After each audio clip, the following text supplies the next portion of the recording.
సమావేశం నిర్వహించడానికి ముఖ్య కారణం నిన్న కొంతమంది టీడీపీ మైనారిటీ నాయకులు, నా సహచరులు, కొంతమంది తమ్ముళ్ళు మరియు అన్నలు లేనిపోని మాటలు, నిందలు, షాదీఖానా ఓపెనింగ్ గురించి ఎన్నో మాటలు మాట్లాడారు. వాళ్ళ గురించి నేను మాట్లాడడం ముందు వాళ్ళని గురించి మాట్లాడడం నేను అనవసరమైన విషయాలు ఎందుకు మాట్లాడడం, డైరెక్ట్గా అసలు షాదీఖానా అసలు ఎట్టా నిర్మించారు, దానికి గల కారణాలు అవన్నీ వివరిస్తాను మీకు. షాదీఖానా 2002లో అప్పటి ఎంపీ గారు కరణం బలరామ కృష్ణమూర్తి గారి దగ్గరికి మరియు అప్పటి ఎమ్మెల్యే గారు బాల్య శ్రీనివాసరెడ్డి గారికి కొంతమంది మైనార్టీ నాయకులు వెళ్ళి, అయ్యా మాకు షాదీఖానా లేదు, షాదీఖానా నిర్మించాలి, దానికి మీరు స్థలం కేటాయించండి అని చెప్పి ప్రపోజల్ పెట్టారు.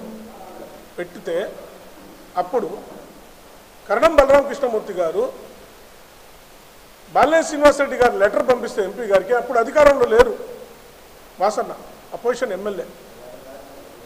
అప్పుడు దాన్ని తీసుకెళ్ళి ఆ లెటర్ తీసుకెళ్ళి ఇస్తే బలరామ కృష్ణమూర్తి గారు ఆయన ఆ లెటర్ని స్వీకరించి, సరే మీకు మేము కేటాయిస్తామని చెప్పి ఊరచెరువులో ఉన్న 1 ఎకరాని కౌన్సిల్లో ఆమోదపరిచి బలరాం గారు, ఎక్కల తులసిరావు గారు అప్పటి మున్సిపల్ చైర్మన్, ఆయనకి ఇవ్వడం జరిగింది.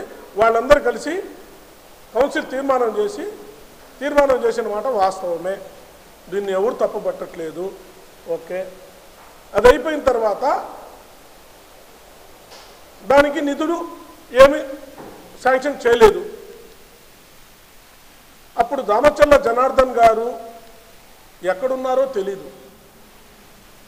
ఈ జనార్దన్ అనే వ్యక్తి అప్పుడు రాజకీయాల్లోకి రాలా, ఆయన ఎక్కడున్నాడో కూడా ఒంగోలులో తెలీదు. ఆయన 2002లో మా తాతగారు ఇచ్చారని చెప్తారు. మీ తాతగారు ఎక్కడ ఇయ్యలేదు. మీ తాతగారు అప్పుడు మినిస్టర్ కాబట్టి ప్రోటోకాల్ ప్రకారం వచ్చి అతన్ని ఓపెనింగ్కి పిలిచారు, అంతవరకే. దాన్ని శాంక్షన్ చేసింది బలరామ కృష్ణమూర్తి గారు, అప్పటి కౌన్సిలర్ ఎక్కల తులసిరావు గారు ఇచ్చారు. ఇచ్చిన తర్వాత ఆ ఎకరా స్థలానికి ₹1 కూడా ఎక్కడ కూడా డబ్బులు రాలేదు, ఫండ్ అనేది కానీ ఎక్కడ ఇలేదు. ఆ తర్వాత 2004లో బాల్య శ్రీనివాసరెడ్డి గారు ఎమ్మెల్యే అయిన తర్వాత రాజశేఖర రెడ్డి గారిని పిలిచి మళ్ళా ఓపెన్ చేయడం జరిగింది. శిలాఫలకం వేసి ఓపెన్ చేశారు. ఎందుకు ఓపెన్ చేశారంటే, మీరు అసలు దాన్ని ఓన్లీ 1 ఎకరా ఇచ్చి వదిలేశారు, ఓపెనింగ్ అన్నారు. ఓపెనింగ్ అంటే ఓపెనింగ్ చేసి వదిలేస్తే ఇంకా అది షాదీఖానా నిర్మాణం అయినట్టేనా? అది కాలా. అది ఎందుకు కాలేదంటే, మీరు ఎటువంటి దానికి సంబంధించిన నిధులు కానీ ఏమి జమ చేయలేదు. అప్పుడు బాల్య శ్రీనివాసరెడ్డి గారు ₹1,50,00,000 శాంక్షన్ చేయడం జరిగింది. ₹1,50,00,000, ఇది మున్సిపాలిటీలోనే ఉంది రికార్డు, ₹1,50,00,000 శాంక్షన్ చేయడం జరిగింది. దాని తర్వాత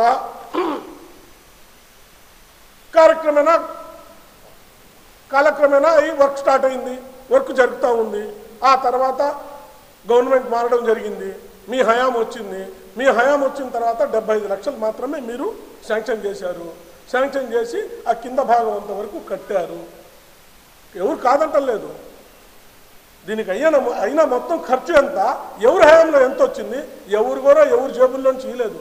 దామచర్ల జనార్దన్ గారు వాళ్ళ జేబులోంచి ఏమి ఇలా, గవర్నమెంట్ నిధులే ఆడిచ్చింది. ముస్లింల మీద ప్రేమతో దామచర్ల జనార్దన్ గారు ఏమి ఇలా ₹1 కూడా ఎవరు రూపాయి ఇరు. ఎవరు గవర్నమెంట్లో ఉన్నారో ఆ పని చేస్తారు. లేస్తే ఎంపీ గారు 1.5 కోటి ఇచ్చారు, మేము ఇచ్చాము 1 కోటి, దాంతోనే షాదీఖానా అయిపోయిందని అబద్ధపు మాటలు ముస్లిం ప్రజానికానికి చెప్పబాకండి. మీరు తెలుసుకొని మాట్లాడండి. ఏదన్నా ఉంటే వాస్తవాలు తెలుసుకొని మాట్లాడండి. పేపర్ పూర్వకంగా ప్రతి ఒక్కటి మా దగ్గర కూడా ఉంది, మీరు చూపడం కాదు. ₹1,50,00,000 స్టార్టింగ్ వాళ్ళు ఎవరైతే ఉన్నారో 2004లో బాల్య శ్రీనివాసరెడ్డి గారు శాంక్షన్ చేశారు. మీ హయాంలో 75 లక్షలు టోటల్గా కలిపి ₹1 కోటి ఏమో శాంక్షన్ అయింది. దానికి ఎంతవరకు పనిచేశారో మాకు తెలుసు. హడావుడిగా 2019 చివరిలో ఎలక్షన్ సమీపంలో వచ్చి ఓన్లీ లోపలంతవరకు ప్లాట్ఫామ్ కట్టేసి మేము ఓపెన్ చేసేస్తున్నామని చెప్పి ఓపెన్ చేశారు. అంటే ముస్లింల మీద బూటకు ప్రేమతో మేము ఓపెన్ చేస్తున్నాము, పెళ్లిళ్ళు చేసుకోండి అని చెప్పారా? లేదుగా. ఎక్కడ కూడా పెళ్లి జరగల, ఓన్లీ కింద అంతవరకు పోషన్ వేశారు. ఒక షాదీఖానా కావాలంటే ఏం కావాలండి? షాదీఖానా అంటే షాదీఖానాకి బాత్రూమ్స్ ఉండాలా, తర్వాత వంటలు చేయడానికి వంటగదులు ఉండాలా, ఆ తర్వాత జనాలు కూర్చునేదానికి భోజనాలు తినేదానికి ఒక హాల్ ఉండాలా, పెళ్ళిళ్ళు చేసుకోవడానికి ఒక హాల్ ఉండాలా, పెళ్లి కూతురికి ఒక గది ఉండాలా, పెళ్లి కొడుకు ఒక గది ఉండాలా. ఇవన్నీ ఏం లేకుండా మేము ఓపెన్ చేసేసాము మీరు సావండి అంటే ముస్లిమ్స్ అంటే మీకు అంత చిన్న చూపా? ప్రతి ఒక్క స్టేట్లో ప్రతి ఒక్క చోట కట్టారు షాదీఖానాలు. ఎలా కట్టారు? అనవసరమైన మాటలు, బాలినేని శ్రీనివాసరెడ్డి గారి మీద అనవసరమైన మాటలు, అనవసరమైన వ్యవహారాలు చేయబాకండి. ఎందుకంటే వాస్తవానికి దాదాపు టోటల్ ఖర్చు వచ్చి ఇప్పటికి 5,13,00,000 ఇప్పటికి అయింది. మరి ఇంకా 40 లక్షలు కావాలా, అది కూడా ఇస్తామను. మీ హయాంలో వచ్చింది కేవలం 1 కోటి రూపాయలు మాత్రమే. మిగతా ఈ మొత్తం 4,75,00,000 బాలినేని శ్రీనివాసరెడ్డి గారి హయాంలోనే వచ్చింది. ఆయన వల్లనే అయింది. ఇప్పుడు మాగుంట గారు ఎంపీ గారు ఇచ్చారన్నారు. ఎంపీ గారు ఏ పార్టీలో ఉండిచ్చారు? వైఎస్ఆర్ కాంగ్రెస్ పార్టీలో ఉండే ఎంపీ గారు ఇచ్చింది ఫండు. వేరే పార్టీ టీడీపీలో పార్టీలో లేరే ఎంపీ గారు వైఎస్ఆర్ పార్టీలో ఉన్నారు కాబట్టి ఎంపీ ల్యాండ్స్లో ఇచ్చారు. నన్ను ఎవరు తప్పు పెట్టట్లేదు. మీ హయాంలో వచ్చింది కేవలం 1 కోటి రూపాయలు మాత్రమే. 75 లక్షలు మరి ఒక 15 లక్షలు 30 లక్షలు వచ్చినట్టున్నాయి. లెక్కలు తీసుకోండి. 5,40,00,000 5,50,00,000 అవుతుంది అది. దాన్ని మీరు వాసనలో ఏమి చేయలేదు. ఊరిక ఆయన మాటలు మాట్లాడతాను వ్యంగ్యాస్త్రాలు వేస్తా కూడా మీ జనార్దన్ ఎట్టంటే అట్ట మాట్లాడుతున్నాడు. మరి అంత వ్యంగ్యం పనికిరాదు. అంటే అతనికి స్టార్టింగ్ నుంచి వ్యంగ్యం ఉందిలేండి. సీనియర్లు పెద్ద చిన్న గౌరవం అనేది లేదు అతనికి. అందువల్ల ఎంతోమంది సీనియర్ లీడర్ అతని హయాంలో వెళ్ళిపోయారు కూడా. మా మైనార్టీ సోదరులకు ఏం తెలియదు పాపం, అమాయకులు చేసి కూర్చోబెట్టారు. అసలు ఫస్ట్ ఇంకో విషయం ఏంటంటే పాపం మా మైనార్టీ సోదరులకు ఒక అర్థం కాని విషయం ఏంటంటే వాళ్ళకే విలువ లేదు ఆ పార్టీలో. పాపం ఆ పార్టీలో వాళ్ళకే విలువ లేదు. ఏందో పాపం నిర్మాణం వచ్చి పత్రికల్లో మాట్లాడాలి కాబట్టి మాట్లాడుతుండగా మీ గుండె మీద చేసుకోండి. మీకు విలువ ఉందా ఆ పార్టీలో? అక్కడ కూర్చున్న నాయకులందరికీ ఎవరికి విలువ లేదు. వాళ్ళకి తెలియని విషయం ఏంటంటే పాపం ఒక 2 ఆయారాం గాళ్ళు ఉన్నారు. ఇప్పుడు టీడీపీ తెలుగుదేశం పార్టీని నడిపిస్తుంది. ఒక అతను వచ్చి తూర్పు నుంచి వచ్చాడు, ఇంకో అతను వచ్చి పశ్చిమ నుంచి వచ్చాడు. వాళ్ళిద్దరు నడుపుతున్నారు పార్టీని. మైనార్టీకి సంబంధించిన ప్రోగ్రామ్స్ మీరందరూ ఎందుకు వేస్ట్గా కూర్చొని మీరు ఏందెంతో మాట్లాడుతున్నారు? నిన్న మీటింగ్లో చెప్తున్నాడు మా వాసన్న, వాడు ఈడు అన్నారని. అన్న అతని సంస్కృతి అంతే, వదిలి అతన్ని వాడు అంటాడు, ఏదైనా మాట్లాడతాడు. అందువల్లే అతను 1 టైం ఎమ్మెల్యే. పెద్ద చిన్న గౌరవం నేర్చుకో జనార్దన్. పట్టాలు ఇస్తే ఫేక్ పట్టాలు అంటావు. దాదాపు ఒంగోలు టౌన్లో 20,000 పైచిలకు పట్టాలకి ఇప్పుడు మొత్తం శాంక్షన్ అయ్యి ఇప్పుడు ఇస్తుంటే దానిలో దాదాపు 3,000 పట్టాలు 3,000 నుంచి 3,000 పైచిలకు పట్టాలు దాదాపు ముస్లింస్కి వచ్చినాయి. ఈ ఘనత ఎవరిది? బాలినేని శ్రీనివాసరెడ్డి గారిది. మీ హయాంలో ఏం చేశారు?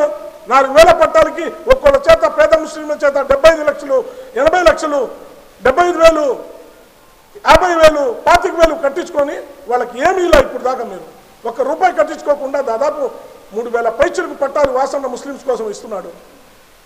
అరే నోరుంది కదా అని ఏదంటే అది మాట్లాడితే ఎలక్షన్లు వచ్చినాయి, ఏదుంటే అది మాట్లాడితే జరిగిపోయింది అనుకుంటున్నారు మీరు. మైనార్టీ నాయకులు పాపం అమాయకులు వాళ్ళకేం తెలీదు. వాళ్ళని కూర్చోబెట్టి ప్రెస్లో మాట్లాడడం, వాళ్ళకి లేనిపోని ఎదురు అంటే వాళ్ళకి విలువ లేదు కాబట్టి. ఇప్పుడు చెప్పాను కదా మీకు, 2 ఆరాం గాళ్ళు పార్టీని నడిపిస్తున్నారు అక్కడ మైనార్టీల్లో. లోపల కుళ్ళుకొని ఇదో మదన పడుతున్నారు మా మైనార్టీ సోదరులు అందరూ. ముందు వాళ్ళ సంగతి ఏందో చూడు జనార్దన్, తర్వాత మా గురించి మాట్లాడుతూ. కానీ మీరు కూడా ఒకసారి ఆలోచించుకోండి మాట్లాడేటప్పుడు ఏం జరుగుతున్నాయి అనేది. అరే నోరుంది కదా అని ఏదంటే మాట్లాడేస్తే వ్యంగ్యాస్త్రాలు జీవితం మొత్తం అతని జీవితం మొత్తం పెద్ద చిన్న తేడాలకు వ్యంగ్యాస్త్రాలు మాట్లాడటమే.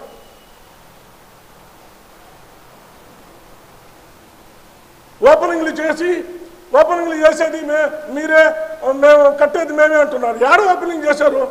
వెలుగొండ ప్రాజెక్టు 1996లో ఓపెన్ చేశాడు చంద్రబాబు నాయుడు ప్రకాశం జిల్లాకి. టీడీపీ హయాంలో 1996లో ఓపెన్ చేశాడు. దానికి ₹1 ఇవ్వకుండా పక్కన పడేశారు. తర్వాత రాజశేఖర రెడ్డి గారు వచ్చి మళ్ళీ ఓపెన్ చేశారు. దానికి ఓపెనింగ్లు చేయడం అంతవరకే. మీరు ఇక్కడ ఈ నాయకుడు కానీ అక్కడ ఆ నాయకుడు కానీ కంప్లీట్ చేసేదంతా మేమే. ఎన్ని ఓపెన్ చేశారు, ఎన్ని చేయాల?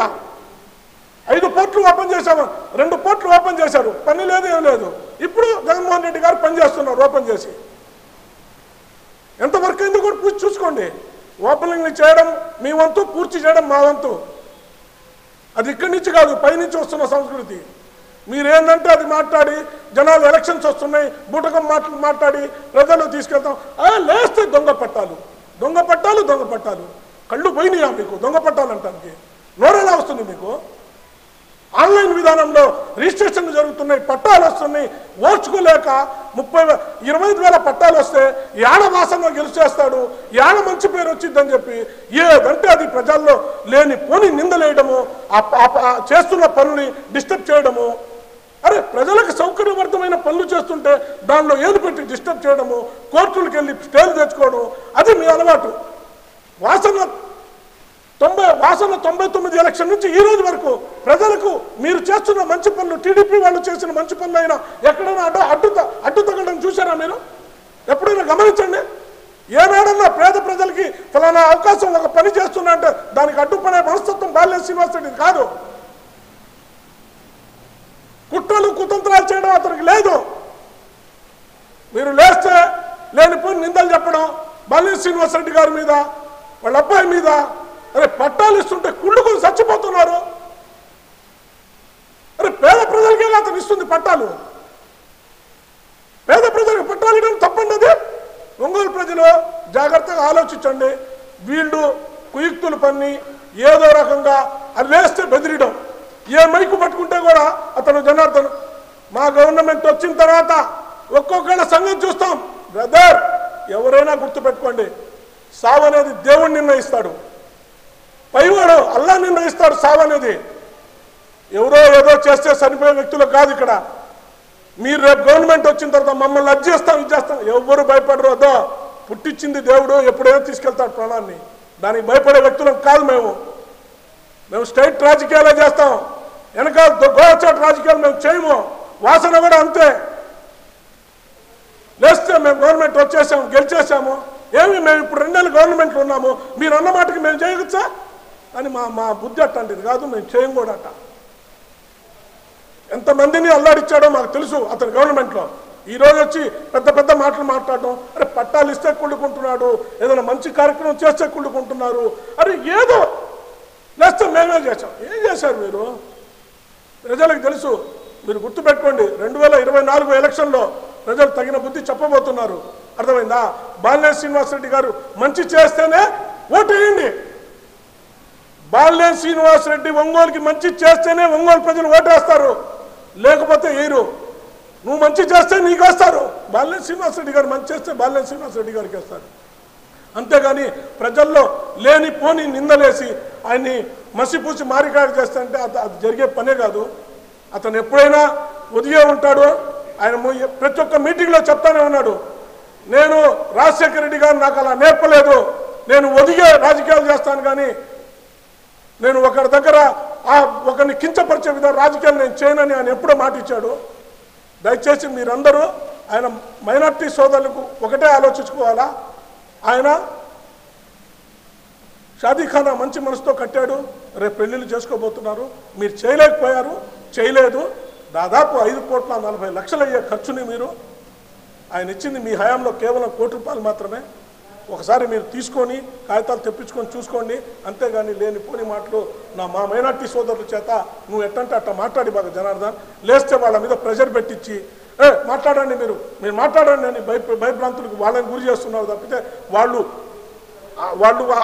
వాళ్ళు మాట్లాడని ఎక్కడ కూడా రావట్లేదు ముందుకి. ఎందుకంటే వాళ్ళకే గౌరవం లేదు ఆ పార్టీలో. కణవాలేని పార్టీ కన్వా కప్పున్న నాయకులతో నువ్వు వర్క్ చేసుకుంటున్నావు, వాళ్ళకే లోపల నుంచి బాధ ఉంది. అదొకటి గుర్తుపెట్టుకోండి. మీరు చెప్పదలుచుకుంటే హ్యాపీగా షాదీఖానా ఓపెన్ అయింది, సహకరించండి. ప్రజలు రేపటి నుంచి పెళ్ళిళ్ళు కూడా చేసుకోబోతున్నారు. మంచి కార్యక్రమాలు చేసేటప్పుడు స్వాగతించండి, మంచి చేసేటప్పుడు స్వాగతించండి. ప్రతి దానికి నిందలా పెట్టబాకండి దయచేసి. మా మైనార్టీల తరపు నుంచి, మా బాలినేని శ్రీనివాసరెడ్డి నుంచి ప్రజలకు ఒకటే కోరుకుంటున్నాము, ఇట్లాంటి విషయాల్లో మీరు పోబాకండి. మీకు మంచి జరిగితేనే బాలినేని శ్రీనివాసరెడ్డి గారికి ఓటేయమని కోరుకుంటున్నాను. అనవసరమైన ప్రలాపనలు చేయబాకండి.